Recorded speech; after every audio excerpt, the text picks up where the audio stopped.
So there's kind of some stigmas around realtors right now. People are kind of held up on the 3% or the 6% that y'all are paid at the end, or that's pulled into their closing costs. The 3 to 6% is way less than being sued in the long run. I do more than list your house on Zillow. I'm posting it everywhere. All of my connections, I'm letting people know. So we're doing more than just listing your house. When I have a listing or I have someone wanting to buy a house, I'm thinking about it probably half of my day, if not more, because I want it sold just as much as you. I want your house sold. I want you to get what you deserve. So I'm doing more than listing your house on Zillow.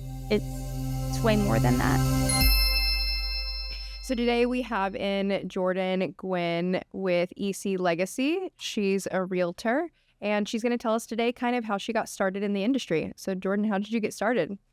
I grew up around real estate. So my great grandma, she invested in probably about 50 rental properties back in the 50s and 60s. So she was assuming everyone's loan. So she was getting for like 20,000, maybe 30. So she was just getting all of these properties real cheap. And so I just kind of grew up around all the rental houses, just kind of popping around with my family because they all worked on them and worked with them. And then in 2021, my great grandma passed away. So her daughter, who had always worked for her, she kind of just took over, and she needed help. And she asked me, she was like, do you want to kind of like manage the properties and all of that? And I had just had my son. And so I was like, sure, why not? I wasn't really working at the time. So I would just, do all that. It wasn't much because at the time she only had like 20 because she had got divorced.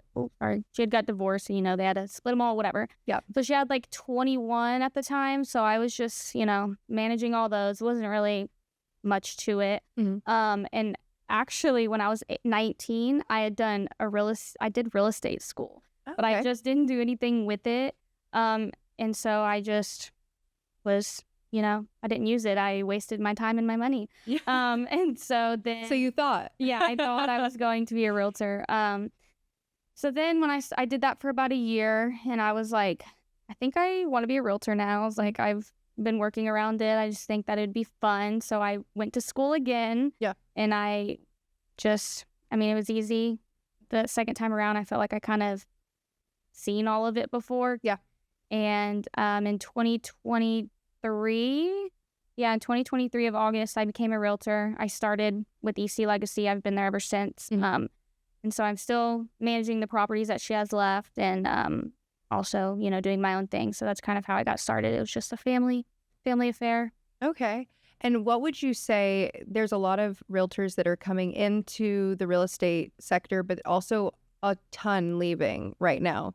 What kind of would be your message to them of why you're staying in it and what you think differentiates you from everyone that gets the real estate license? They do the thing, maybe they sell 1, 2 a year. What's the difference, or what can make that difference for you? Well, when I started, I had a listing the first day that I started real estate, but that listing sat for 5 months, and it was so, it was discouraging. I was like, I didn't think it was ever going to sell. I mean, it was in Colleyville. It was a beautiful home, but it needed work, and it was so discouraging, and I knew why people left. I was like, I've been doing it for 5 months. I'm brand new. Yep. No one trusts me. Yep. The only reason I'm selling this house is because it was my grandma's. And so it was hard. I didn't really know what I was getting into. I remember my broker telling me to make a flyer for a house. And I was like, okay. And so I made this flyer, and she gave it back to me, and she was like, no. She was like, you need to get this. And like, it was just terrible. It was so discouraging. So I can see why people don't stay in it. You got to have a good sphere of, I don't even know what it's called, like people, you got to have a lot of people, and that do different things and that you think might trust you. And after I sold that first house, things started popping off. And I was so discouraged for all that time. But when things started working and my processes started working, and I knew I had to be embarrassing on social media if people think so. Like, I'm in people's faces, I'm knocking on doors, I'm constantly talking about what I'm doing. that's when things started to change for me. And people saw that I was like actually doing stuff. So they think I'm busy. Even when I'm not busy, I look like I'm busy. And that's the point. So they think that you know what you're doing, which I do know what I'm doing. But in the beginning, it's hard. I think my message to people who just do 1 or 2 a year, you're not putting yourself out there enough. You're not being embarrassing. I mean, it's not embarrassing, but people think, oh, it's so cringe or whatever it is. Like, be cringy. It's fine. Yeah. That's how I got a lot of clients. I was cringy on social media, and so that's how I kind of did it. And I know social media isn't like a big for some people, but it really has like helped me. Like, that is where I get a lot of my clients. Like, yeah, it's people I know, but social media, I have people I don't know message me. Mm-hmm. I meet people who are just like, they think it's interesting, and they're like, I never thought I could buy a house, but let's have coffee. Yeah. So you just got to put yourself out there and then invest in yourself, and things start working out. Yeah. So I've noticed for myself, at least. I feel like a lot of people, they're almost nervous about telling people they're a realtor, because sometimes there's a stigma of like, oh, if I tell you, then it's like you're gonna be knocking on my door every 5 seconds. But just putting that in people's ear, I think, makes a difference than staying secluded and not telling people you're a realtor or you're in the mortgage business. Because in this business, if you're not talking about yourself, and you don't have to be cocky about it or anything, but if you're not talking about yourself and plugging yourself in every conversation that you have, whether it's at a networking event or you're just meeting a new person for the first time, I feel like you're selling yourself short in that. Yeah, for sure. I agree. I remember at the beginning, I wanted everyone to know I was a realtor, but I didn't think I was good at it yet. So it was like I didn't know how to play with that. Mm-hmm.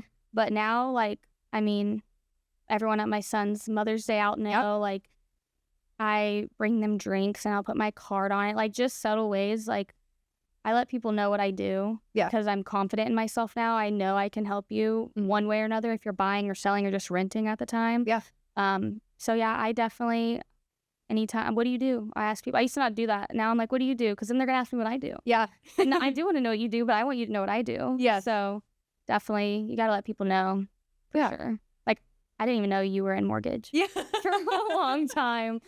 But when you told me, and I was like, oh, okay, that makes sense. You're like, it definitely makes sense with all the things that are posted on social and everything. Yeah, I was like, oh, okay. Yeah.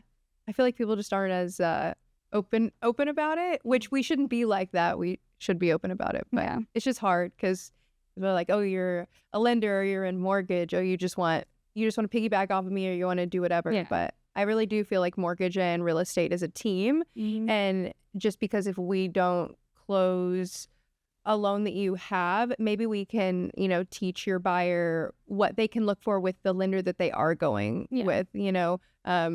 Our rate might not be what their rate is, or vice versa. It's like, but let me help you get into the home you want and can afford. And then you're not going to look back 2 years from now and say, I shouldn't have been put in this home. I can't afford this. I can't do any of this. Yeah. I like lenders who can like basically hold their hand. Yeah. Because they don't know what they're doing unless they've bought a house before. They might.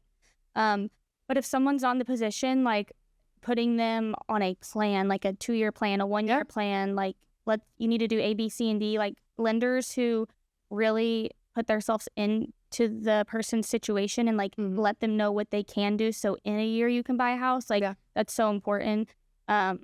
Because some people think they're ready and they're not, or they might have the money, but they don't have, the W-2s for 2 years or whatever it may be. They maybe just started their own business. Like, there's 100 million different scenarios, but putting them like on a plan to be able to get there is also so important. And lenders, like, people think that us realtors do it all. Like, they want to tell us how much they make and all, and that's good. I can kind of help you, but people don't realize that you need a lender. I've had so many people come to me, they're like, I'm ready. I'm like, okay, like, do you have a lender in mind, or can I give you a few? They're like, a what? Yeah. You need a lender. And those houses move so quickly that if you're not pre-approved or you don't even know where to begin, usually by the time you get all your ducks in a row, it's gone, or it's contingent or something, it's moved on. And I know there's kind of like a stigma of being pre-approved. It's like, oh, you're going to run my credit, you're going to do this. But it's to help you in the long run. Yeah. It's not that we are like, I want to run your credit, I want to see everything about it. I want to help you because when you find that house, maybe it's not the house you're really looking at right now, but when your realtor finds that property, you want to be ready to go. Yeah, people don't realize that. And so many times people have wanted to go look at houses and they're not pre-approved yet. And like, that's so hard too, because like you want their business, but people don't understand. So like, I've obviously shown houses when people aren't pre-approved, and like, I don't love to do that. I really try, like, you need to talk to, even if you're like, even if you tell them your situation, they're like, yeah, I can get you approved in like a week, and I know you're in a good position. Yeah. Because it's just, it sucks when they find the house and they're like, oh, I'm ready. No, you're not. You got 2 weeks of trying to be approved or whatever it may be. Like, Yeah. that's so hard to put into like a normal person's head. They don't understand that. Do you think there's a difference between someone that owns a home that is looking to either, maybe it's an investment property or maybe they are wanting to sell their current home and move into that one? Should they also be pre-approved, or what do you kind of think about that? I definitely think they still should be. Just because you own a house doesn't mean that you can qualify to buy another one, even if you're selling sometimes, like, yeah, if you have a lot of equity in your home, you can go put all the cash down, which not everyone wants to do that. Yeah. There's so many ways that you can disperse your money when you have a big chunk of money. Yeah. So you're still making money on your money and not just whatever it may be. I do think that people should still be pre-approved, even if it's like a conditional approval, conditional approval, not improvement. Approval, like, on these conditions, you will be approved. Like, that's still fine too. I've worked with things like that, but you need some type of lender telling you you're going to be okay to do this. So go look at your house and put your house up for sale, whatever it may be. Yeah, because things might change. I mean, you could have changed jobs, or the qualification might have changed. Your credit score could have dropped. So it's like, yeah, you were approved, years ago when you bought your house, or a year ago, however long you bought your house. But things in the state now, is your credit score the same? Is everything? Things are changing. So how many payments did you take on in the last? You filled your house with furniture that you're paying on. Yep. You bought new toys because you had, a shop or whatever. You bought a new vehicle because they told you not to do it before you closed. So now you bought it right after. But now you have that payment that you're floating in your DTI. It's a lot higher than you thought it was. Sure. But there's definitely programs, and I like to see lenders that want to hold your hand through that. And it's like, maybe you can't be approved right now, but here's the 6-month plan of how we're going to help you get there. Yeah. Instead of, oh, I can't close you right now, so I'm just going to drop you and come back to me in a year. Yeah. I feel like you should have someone that the realtor holds your hand, but also the lender as well. Yeah, for sure. What is like the number one thing that like stops people from being approved? I feel like there's a number of factors. I would say in today's market, credit score, but there's programs that you can be a part of that can help you improve that. And then DTI is a big one. You have your number that you can't go over. Yeah. And a lot of people don't realize what all plays into their DTI. And so they're thinking, oh, I just have a house and 2 cars. But if your income is not where it needs to be, your DTI could be through the roof, and you might not be able to be qualified for anything right now. Yeah. So people going to buy those like $100,000 cars. Yeah. They're like, yeah, that's what's stopping you. Yeah. Which that's great, and I'll do what you want, but in the end, it could affect you being able to own a home, go from renting to owning. Yeah, you rent a home and you have your nice car and all of that, but your income's not where it needs to be. Mm-hmm. It's not that it's out of reach to own a home, but there has to be some changes that are made to be able to do that. For sure. I agree. I see it all the time. Yeah, all the time. Yeah. And it's all about keeping up with the Joneses, and I think that gets people in trouble a lot. And you see that they have all these things, but do you know that they're floating a $4,000 house payment? Do you know that their car payment is $1,000, but they're only bringing in, Yeah. not even. That's rough. Yeah. It really is. I can't imagine. I just totaled my car. So I'm like looking at cars and I'm like, whoa. And the prices of them have skyrocketed. Yeah. Everything's going up. It's insane. And I think about it. I'm like, oh my gosh. Yeah. I want a new car, but do I need a new car? Yeah. On my plans? Like, you go get me a little junky car and just ride it out for a few years. Yeah. Hey, but in the end. Yeah, in the end, I'll get me a escalate, I guess. Yeah. Yeah, so I heard you're kind of thinking about building a house. So y'all are in the stages of building a house. Yeah.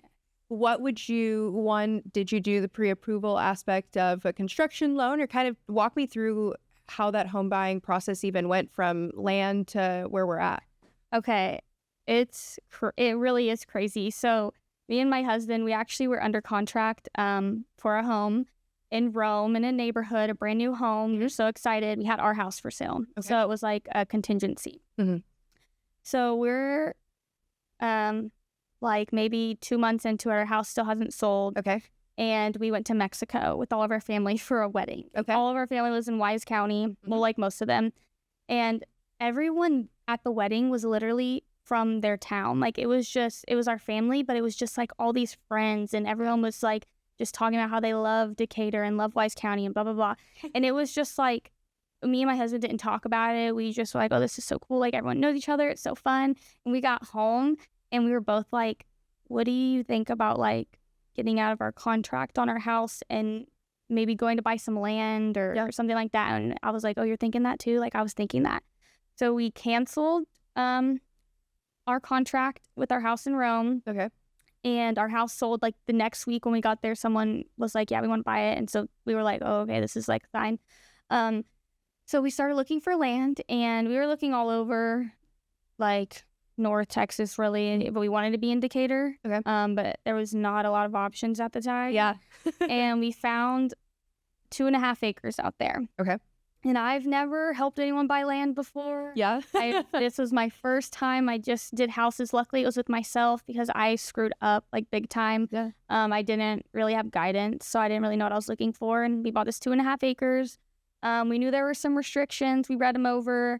They weren't detailed. Yeah. They were written by a lawyer. Okay. So just imagine that. You don't really know what it's saying. You're just like, cool, I'm buying land. Like, I don't care. I'm going to build a house on it. Yeah. And then there was a gas line on it, which we knew there was a gas line underground, but we're like, that's fine. Whatever.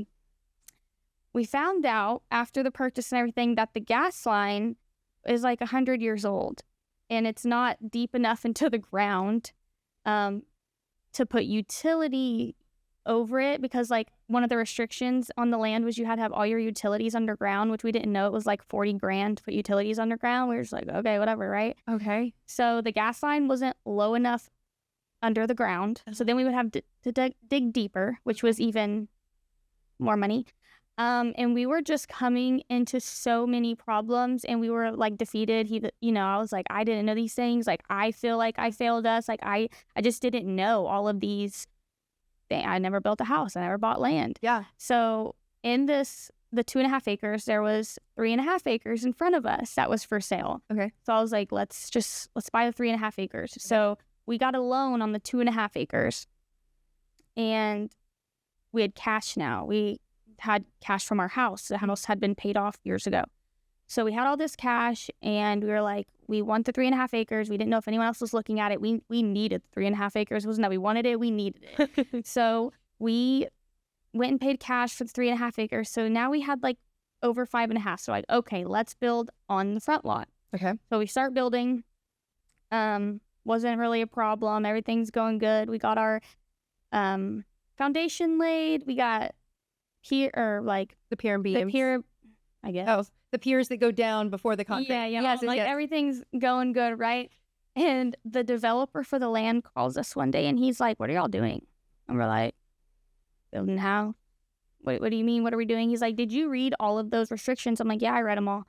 He's like, "Yeah, no, you didn't, because you laid that foundation before you even asked me permission. We were supposed to get like permission 30 days before." Oh, wow. Like the house, he told us in the beginning, if we didn't like any of the restrictions, we just had to get 75% of the landowners to sign off on these restrictions, and like we wouldn't have to do them. So we're like, that's fine. Like, I got a hold of all of them. Okay. Besides one guy. He like wouldn't get back with me, all these things. Well, finally he got back to me, and he was like, yeah, I don't see a problem with the restrictions you don't want to do. But I need to talk to my business partner. I'm like, okay, scary. Yeah. So he doesn't get back to me for like a week, and like we had to stop construction on our house, and Oh, wow. like it was a lot. Like people were calling me like, I need to get to work. I have other, it was a lot. So I call the guy. I'm like, hey, like, I really need you to sign off on these. And he's like, I'm not doing it. He's like, I decided I'm not going to. We already have all of these things up. Like, we had to have a 2-car garage. You had to have all your house brick. You had to have your point at your roof at a certain angle. Yes. Yeah. Like, all these things. And he was like, yeah, we're not signing off on them. We think you're going to devalue our land. And I was like, insulting, first of all. Yeah. And second of all, like, oh my God. Well, there was one piece of land left in the back. We bought that piece of land. We would have 75% of the people okay with what we're doing, and the guy next door, doesn't matter what he says. Yeah. Because we will be the 75%. So we go and buy this 5.5 acres in the back. So we ended up with 11 acres. 11 acres. So now you have an ag exemption. Yeah, so now we can have cows and horses and all the fun things. Just no pigs. Can't have pigs out there. No pigs. So we get to be able to build our house. Okay. How we want now. Everyone's mad at us. They're talking about suing us. Well, the guy next door, okay? It didn't happen. But so we're building. Well, we're halfway through building now, and we decided, like, we want to sell the house because we don't want to have all this problems with our neighbor. Like, we're going to build the house and we're going to sell it. Okay. So that was our plan up until, like, yesterday. We're going to live in it now for 2 years before we sell it. And then we're just going to start, like, buying land and building property. That's our plan. So after we live there for 2 years, we're going to build on the back part. Okay. And then we're going to find a way. I don't know if we're going to have to live there for 2 years, but we're just going to keep doing that until we, like, find where we want to build our forever home or whatever it is. Yeah. So that's kind of where we are now. We've gone through so many emotions with this house that I was sad that we were going to sell it, because I've, like, when I say blood, sweat, and tears, like, literally blood, sweat, and tears. Like, we had to hire a lawyer, money we didn't think we'd have. Like, it's been crazy. So now we're going to live in it for 2 years, and then we're going to sell it, and we're just going to kind of keep doing that. That's my husband's plan for the long run. Like, he wants to be able to quit his day job, and that's what we want to do. We want to invest. We want to buy flip properties too, but we're going to stay with building houses first until we kind of get where we want to be. But yeah, so the house is almost done in, like, 2 months. We'll go move for 2 years and then just keep doing it over and over again. And what do you think during those 2 years are you going to do to set you up to continue your real estate portfolio and have it growing? What are your plans for that? We are going to we're going to pay off the back lot, first of all, which it's not a lot, but we want to get all of our loans out of the way. We want to have, like, nothing. Like, we've paid his truck off, just all these things. And we want to just be able to get a loan to maybe flip a house first, because honestly, we did all of these things with cash. Yeah. We bought everything cash. We built our house with cash. So now we're going to be very cash poor. Yes. Until we, sell our house in the long run. Yeah. So we just need to get to a place where we can get these loans, like, to do all these things before we have cash again, basically. Yeah. So that's kind of what we're going to do. We're just going to keep doing what we're doing, basically. Try and be smart, do the things that we tell ourselves we're going to do, actually follow through. So that's kind of our plan. Just get ourselves set up in a way that we don't have debt, even if it's small, like credit cards, cars, all that. Yeah. Just get us to where we don't have to have cash all the time to do what we need to do or want to do, I guess, Yeah.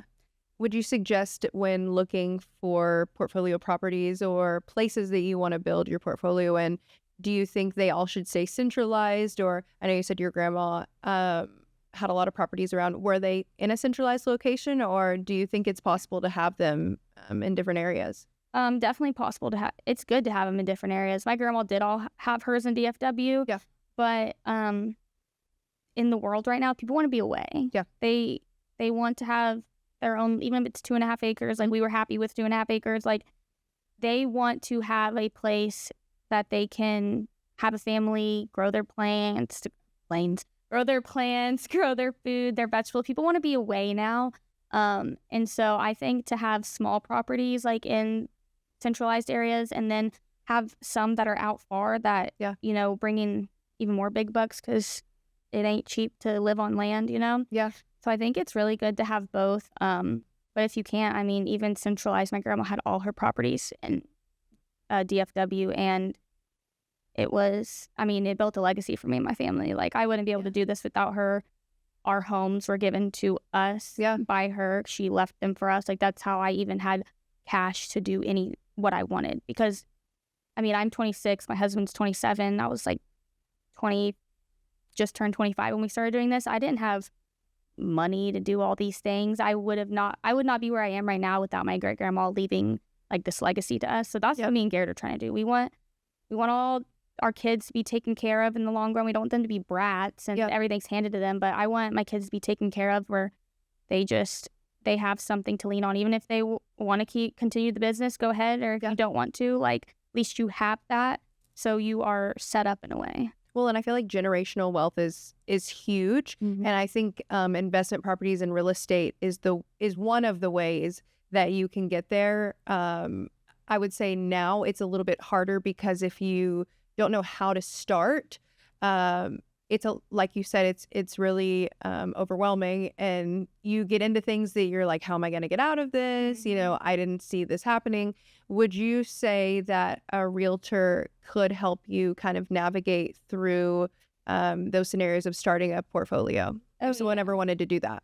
Yeah, for sure, because we see so many clients that have different situations that are buying different things or whatever. Like, I have seen it all.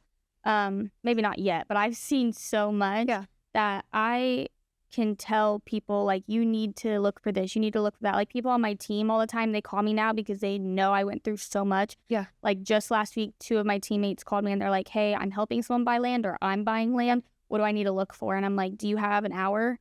Yes, I need to talk to you. Like, there's just so many things. A realtor can definitely help you because they know what to look for. Yeah. At least they should, the longer they're in. Right now, I know. 6 months ago, I didn't know, but now I do. And so I feel like land is my thing right now. If people want to buy land, I got you. I know what to look for. And it's moving quick. And so sometimes you'll have properties that haven't hit the market yet that if you were to use a realtor, you would find out about, instead of if you're on the different platforms, you're not seeing those until they're launched. But if a realtor knows that it's coming up, they could get you in to look at it before it goes live on the market. Definitely. And people, I mean, I've been seeing people having to overbid on houses, land right now because it's just the market right now. And if you can get in there, people want to sell their houses off market, whatever it is off market. They'd rather do that most of the time, unless they want people to fight over it. Yeah. But that's also a good thing about a realtor. If you have the right realtor, like, I have so many off-market properties that I have in my back pocket because of people I know. And people love that when they know they can get into something and see it before anyone else can, and that they have first dibs almost, Yeah. Like, it's so good to have someone in your corner who has connections, people that have connections, like a realtor who has connections. Like, it's so good to have that in your back pocket for sure. Yeah. I love that. It's definitely something that I think people miss a lot of the time. They don't realize there's so much around, why should I use a realtor right now? Why should I use a realtor? People want to push away from that. But there's so many pros for using a realtor versus the cons, which I think the one con that people have is, well, I don't want to pay the 3% or the 6%. So there's kind of some stigmas around realtors right now with a lot of people are kind of held up on the 3% or the 6% that y'all are paid at the end, or that's pulled into their closing cost. What do you think that realtors should say or tell people of, when I would say to you, all you're doing is listing my house on a website? How do you combat that? One, the 3 to 6% is way less than being sued in the long run. Yeah. Because you didn't know what you were doing. You were doing it on your own. And 2, I do more than list your house on Zillow. First of all, I usually work from the time I wake up to most of the time when I go to sleep, unless there is some way that I can get away from that. Yeah. And I mean, I first of all, I pull up the website I use. So people who are using me to list their house, I have a photographer. He literally makes you a website. Yeah. He gets me in the house and we do a video. Like, there's so much more that I'm doing for you. I'm posting it everywhere. All of my connections, I'm letting people know. I know if you live in downtown Fort Worth. I don't live there, so you don't think that I have people who would be interested. Like, you're so wrong. Like, I know people everywhere. I have people who know people who want this. Like, a realtor gets your house blown up so many ways. Yeah. Because of the people we know in our sphere of influence. Yeah. So we're doing more than just listing your house. We are working not all the time, basically, because when I have a listing or I have someone wanting to buy a house, I'm thinking about it probably half of my day, if not more, because I want it sold just as much as you. Yeah. I really do. I have your interest. Best interest. I have your best interest.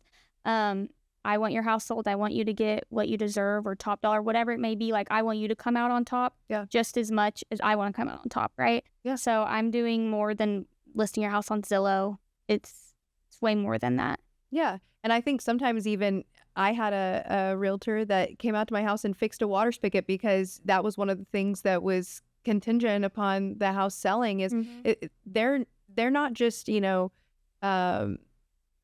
doing the social and all of that. I mean, I've seen ones that do property. They're helping you with your property. Yeah, I mean, I've literally switching a light bulb, fixed people's flower beds, got out there and made them that with my own money. Like, I don't ask these people to, because some people can't. Like, they're trying to sell their house because they're in a position where they need to sell their house. Yeah. So in the long run, like, me spending $200 to fix your flower bed is nothing, because one, I'm gonna get it back.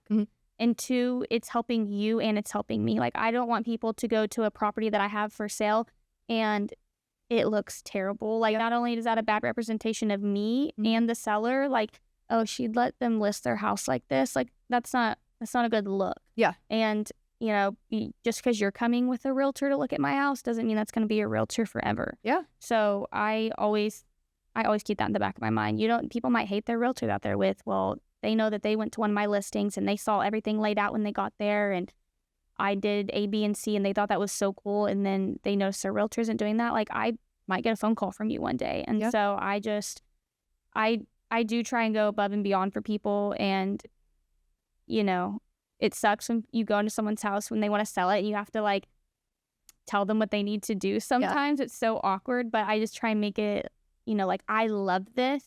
Other people are not going to, just try to beat around the bush, or sometimes I'm not good at that. I just got to tell them. Yeah, you need to. But in the long run, I mean, it's better for them if they know, because if that could be the difference in, $20,000 that they're getting on their house, I mean, to them and to you, that means a lot. Yeah.